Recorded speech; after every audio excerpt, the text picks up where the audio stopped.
Mengenang jasa para pahlawan kemerdekaan, penumpang kereta cepat Wus diajak mengheningkan cipta selama 3 menit dalam perjalanan kereta menuju Bandung.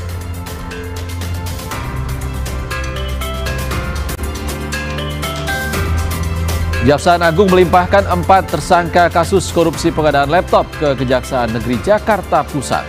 Salah satu dari 4 tersangka tersebut merupakan Mendikbudristek periode 2019-2024, Nadiem Makarim.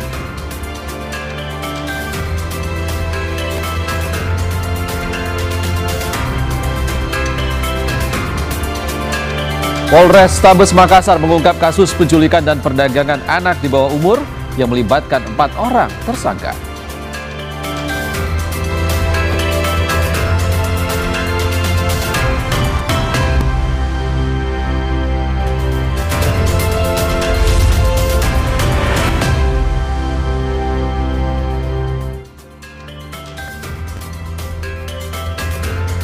Halo, apa kabar saudara? Selain 3 sorotan utama tadi, sejumlah informasi penting dari berbagai penjuru tanah air akan kami hadirkan untuk Anda selama 30 menit ke depan.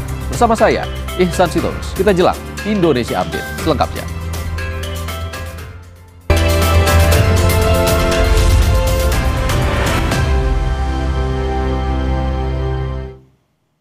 Kita ke informasi pertama, seorang pemuda tewas tenggelam di Kali Cakung Drain, Rorotan, Jakarta Utara. Korban tenggelam saat mandi, terpeleset hingga tercebur ke kali.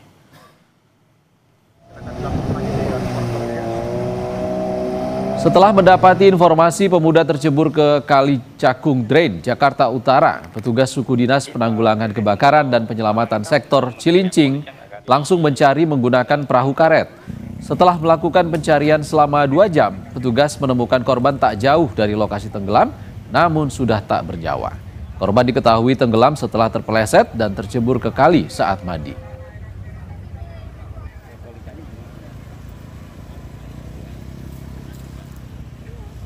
Pukul 9.00, tim dari pemadam rescue sektor Cilincing tiba di lokasi untuk pencarian dengan metode yaitu dilakukan dengan menggunakan jangkar dan blenderan. Kemudian pukul 11.15 korban ditemukan dan dibawa ke kediaman. Selanjutnya kami serahkan ke keluarga dan pihak kepolisian untuk menindaklanjuti. Demikian. Mengenang jasa para pahlawan kemerdekaan, penumpang kereta cepat Wus diajak mengheningkan cipta selama 3 menit dalam perjalanan kereta menuju Bandung. Selain mengajak mengheningkan cipta, petugas kereta cepat juga membagikan bendera dan pin serta memberikan hadiah kepada para penumpang. Selain itu, di Hari Pahlawan 10 November, kereta cepat Wus memberikan potongan harga tiket premium ekonomi dengan harga tiket Rp200.000 dari harga normal Rp250.000.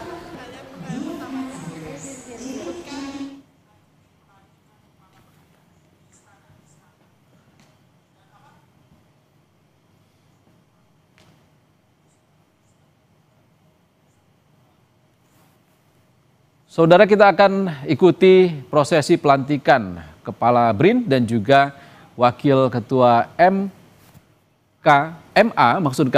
non-yudisial di Istana Negara oleh Presiden Prabowo Subianto.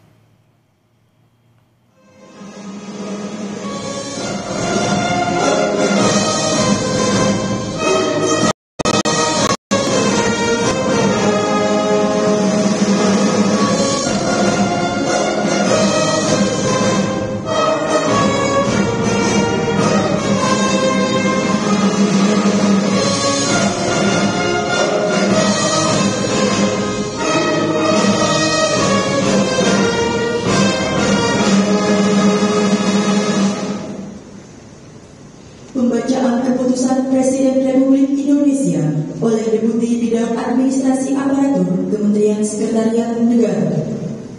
Keputusan Presiden Republik Indonesia nomor 101B tahun 2025 tentang pemberhentian dengan hormat Ketua Muda Pengawasan Mahkamah Agung dan mengangkatkan Wakil Ketua Mahkamah Agung bidang non-yudisial.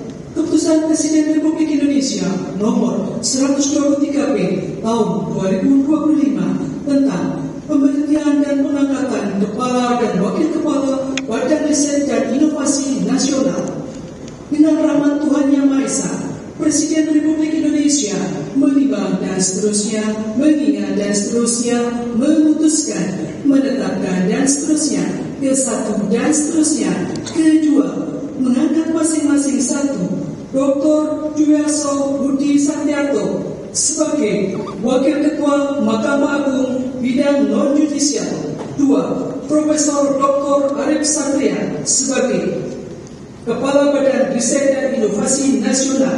3. Laksamana Madya Teknik Purnawirawan Profesor Dr. Amarullah Octavian sebagai Wakil Kepala Badan Riset dan Inovasi Nasional. Ketiga dan seterusnya ditetapkan di Jakarta pada tanggal 1 Oktober 2025 dan 10 November 2025. Presiden Republik Indonesia Prabowo Subianto. Rohaniawan dimohon menuju tempat yang telah ditentukan.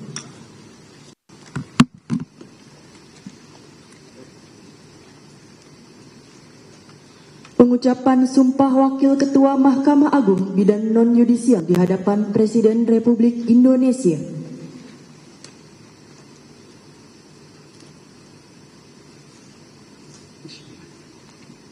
Demi Allah, saya bersumpah bahwa saya akan memenuhi kewajiban Wakil Ketua Mahkamah Agung bidang non-yudisial dengan sebaik-baiknya dan seadil-adilnya. Memegang teguh Undang-Undang Dasar Negara Republik Indonesia tahun 1945 dan menjalankan segala peraturan perundang-undangan dengan seluruh-seluruhnya menurut Undang-Undang Dasar Negara Republik Indonesia tahun 1945 serta berbakti kepada nusa dan bangsa. Pengambilan sumpah jabatan Kepala dan Wakil Kepala Badan Riset dan Inovasi Nasional oleh Presiden Republik Indonesia. Sebelum saya mengambil sumpah, berkenaan dengan pengangkatan saudara-saudara sebagai Kepala dan sebagai Wakil Kepala Badan Riset dan Inovasi Nasional, terlebih dahulu saya akan bertanya kepada saudara-saudara, apakah saudara-saudara beragama Islam? Siap, beragama Islam. Bersediakah saudara-saudara untuk diambil sumpah menurut agama Islam? Apa demikian harap mengikuti mengulangi kata-kata saya? Allah, saya bersumpah. Demi Allah, saya bersumpah Bahwa saya akan setia kepada Undang-Undang Dasar Negara Republik Indonesia. akan setia kepada Undang-Undang Dasar Negara Republik Indonesia Tahun 1945. tahun 1945 Serta akan menjalankan segala peraturan perundang-undangan dengan seluruh-seluruhnya demi dharma bakti saya kepada bangsa dan negara. Bahwa saya dalam menjalankan tugas jabatan akan menjunjung tinggi etika jabatan, bekerja dengan sebaik-baiknya dengan penuh rasa tanggung jawab. Rohaniawan dimohon kembali ke tempat semula.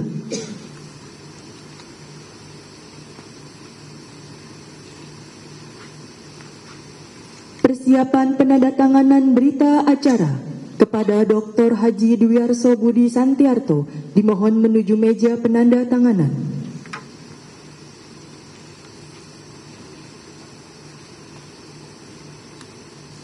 Kepada yang terhormat Presiden Republik Indonesia dimohon berkenan menuju meja penandatanganan. Penandatanganan berita acara Dr. Haji Dwiarso Budi Santiarto sebagai Wakil Ketua Mahkamah Agung bidang non-yudisial.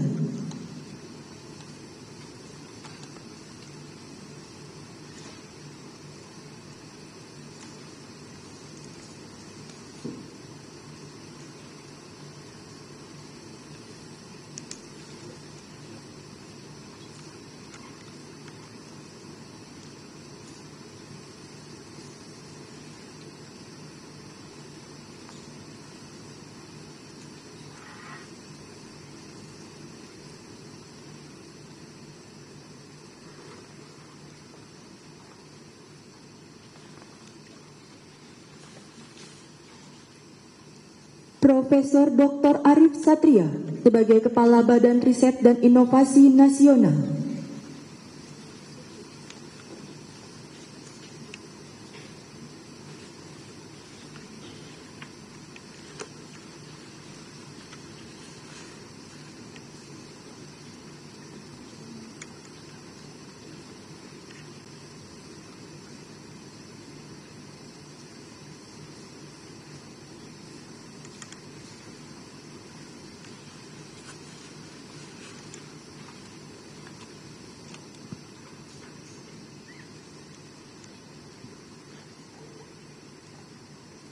Laksamana Madya TNI Purnawirawan Profesor Dr. Insinyur Amarula Oktavian sebagai Wakil Kepala Badan Riset dan Inovasi Nasional.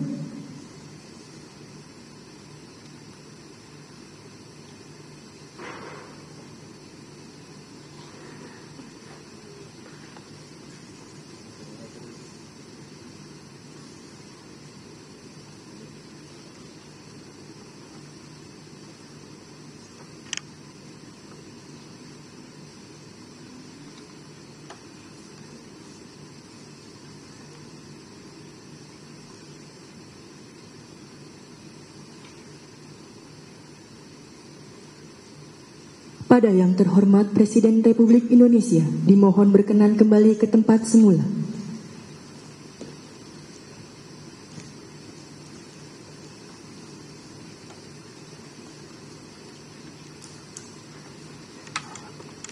Lagu Kebangsaan Indonesia Raya.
Kepada para pendamping pejabat yang telah dilantik, dimohon untuk mendampingi.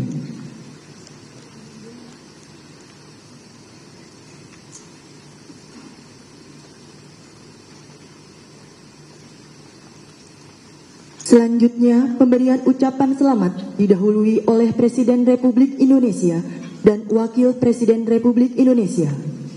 Ikuti undangan lainnya.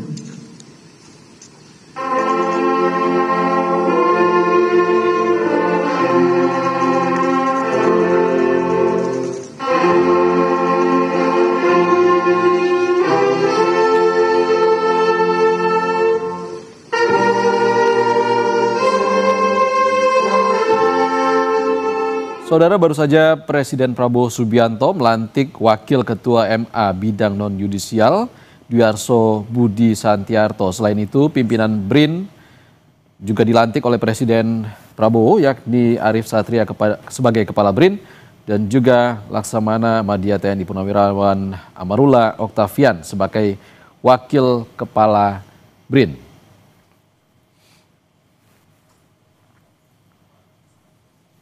Usai jeda di Indonesia Update, Saudara, Kejaksaan Agung melimpahkan berkas perkara mantan Mendikbud Nadiem Makarim ke Jaksa Penuntut Umum.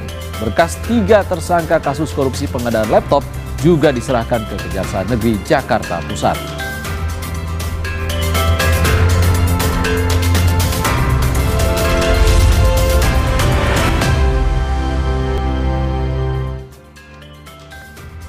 Saudara, Kejaksaan Agung melimpahkan 4 tersangka kasus korupsi pengadaan laptop Chromebook dalam program digitalisasi pendidikan tahun 2019-2022 kepada Kejaksaan Negeri Jakarta Pusat. Salah satu dari 4 tersangka tersebut merupakan Mendikbudristek periode 2019-2024, Nadiem Makarim. Dijadwalkan seluruh tersangka dan berkas perkara kasus korupsi pengadaan laptop Chromebook akan dilimpahkan ke Kejaksaan Negeri Jakarta Pusat untuk segera disidangkan. Sebelumnya, Kejaksaan Agung menetapkan Nadiem Makarim sebagai tersangka kasus korupsi pengadaan laptop Chromebook dalam program digitalisasi pendidikan di Kemendikbudristek tahun 2019-2022.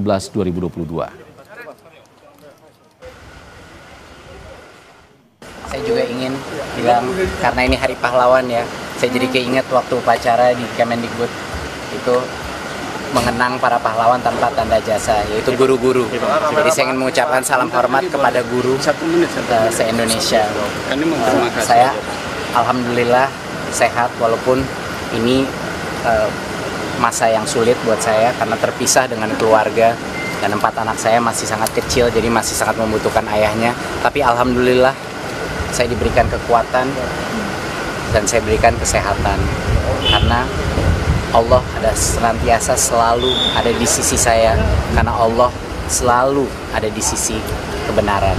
Mohon doanya dari semua masyarakat di Indonesia, semoga Allah memberikan saya keadilan. Kita ke informasi lain, seorang hansip di Kelurahan Cakung Barat, Jakarta Timur meninggal saat berusaha menggagalkan pencurian sepeda motor. Ia tewas ditembak pencuri motor. Inilah lokasi tempat Atim Suhara terkapar usai ditembak oleh pelaku pencurian sepeda motor di wilayah RW 09, Kelurahan Cakung Barat, Jakarta Timur. Peristiwa terjadi sekitar pukul 3 dini hari saat Atim dan rekan rondanya melakukan patroli malam. Melihat 2 orang mencurigakan, mereka mencoba menghampiri, namun salah satu pelaku langsung melepaskan tembakan. Naas, Atim meninggal dunia di lokasi kejadian. Kepergiannya meninggalkan duka bagi keluarga dan warga sekitar yang mengenalinya sebagai sosok yang ramah dan tanggung jawab. Usai diotopsi di Rumah Sakit Polri Kramat Jati, jenazah Atim disemayamkan dan disolatkan di masjid yang tak jauh dari kediaman almarhum. Menteri Sosial Saifullah Yusuf datang melayat ke rumah duka dan memberikan santunan kepada keluarga almarhum. Bertepatan dengan 10 November, Hari Pahlawan Nasional, Mensos menilai sosok Atim adalah contoh nyata pahlawan masa kini yang berani berkorban demi keselamatan sesama. Jadi beliau menjalankan tugas dan melaksanakan dengan baik, penuh tanggung jawab, sampai merelakan beliau meninggal dunia. Besok tanggal 10 November, dalam suasana peringatan Hari Pahlawan, saya ingin menyampaikan bahwa almarhum ini salah satu contoh pahlawan hari ini yang melakukan sesuatu untuk kepentingan orang lain. Jadi bukan untuk kepentingan diri sendiri, tidak sedang menjaga aset-asetnya sendiri, tapi sedang menjaga keamanan, ketertiban untuk kepentingan orang lain.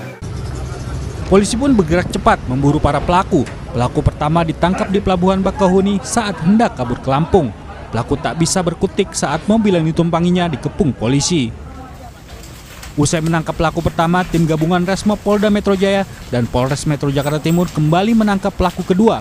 Pelaku kedua yang ditangkap di kawasan Cipayung, Jakarta Timur ini diketahui memiliki peran sebagai pembawa motor, kunci letter T, hingga menyimpan senjata api.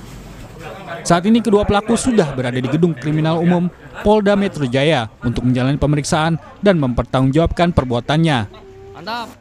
Atim Suhara mungkin tak bergelar atau berpangkat, namun keberaniannya menjaga keamanan lingkungan adalah bukti nyata bahwa pahlawan sejati masih hidup di tengah masyarakat.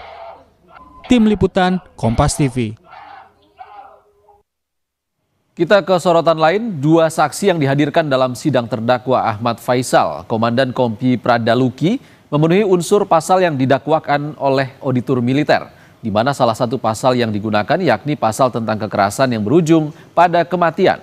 Dalam sidang terbuka yang digelar di Pengadilan Militer 315 Kupang, saksi Dr. Gede Rastu Adi menyebut komplikasi penyakit yang memicu kematian Pradaluki disebabkan adanya infeksi, sehingga korban mengalami gagal ginjal, kerusakan fungsi limpa, hingga memar di bagian paru-paru.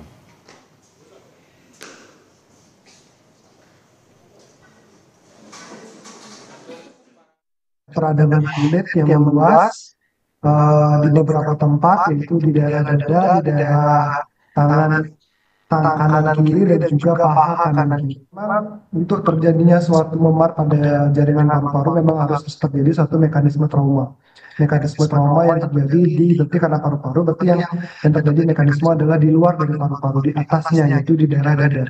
Jadi memang untuk terjadinya suatu jejas ataupun cedera dari organ paru-paru harus ada suatu mekanisme trauma. Mekanisme trauma entah benturan, entah jatuh, entah dipukul. Yang jelas ada suatu benturan di daerah dada yang dengan intensitas energi yang cukup besar sehingga menimbulkan adanya jejas ataupun cedera pada paru-paru.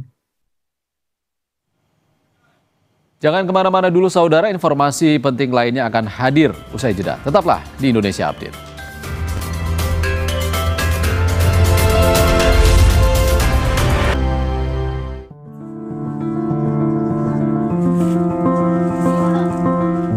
Puluhan warga dari Desa Perbulan 6, Kecamatan Perbulan, memilih mengungsi di Polres Dairi pasca rumah kepala desa diserang ratusan orang tidak dikenal. Warga yang kebanyakan merupakan perempuan dan anak-anak diizinkan tinggal di salah satu mes Polres yang masih kosong. Seorang warga yang juga merupakan anak kepala desa mengaku ketakutan akan ada serangan susulan pasca rumah kepala desa dihancurkan oleh OTK. Sebelumnya di Desa Perbulan 6 ada penolakan terhadap PT Gruti. Hingga kini penolakan masih terus terjadi di Desa Perbulan.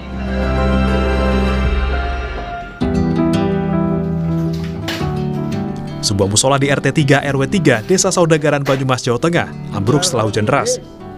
Fondasi dan tanah di bawah musola terkikis dan tak mampu menahan terjangan air sungai yang tepat berada di sisi bangunan.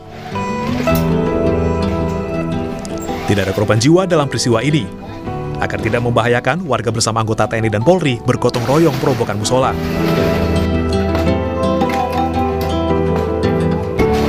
Warga juga membersihkan sisa material musola yang ambruk.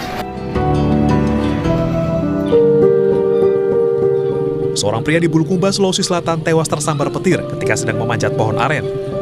Korban pertama kali ditemukan kerabat tergeletak di sungai dalam kondisi sudah tidak bernyawa. Diduga korban tersambar petir saat sedang memanjat pohon aren di kebun miliknya. Karena sulitnya medan, korban kemudian dibawa warga ke rumah duka dengan menggunakan tandu. Korban langsung dimakamkan pihak keluarga.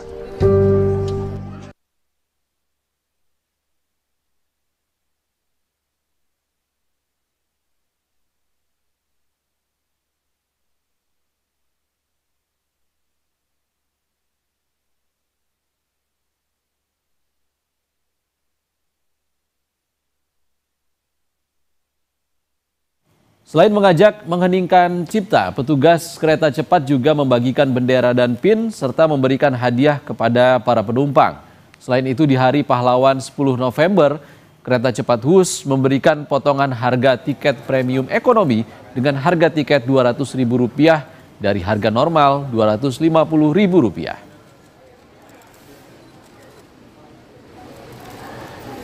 Oke, makasih. Saudara, informasi tadi menutup Indonesia Update edisi kali ini. Saya Ihsan Sitorus pamit, sehat selalu. Sampai jumpa.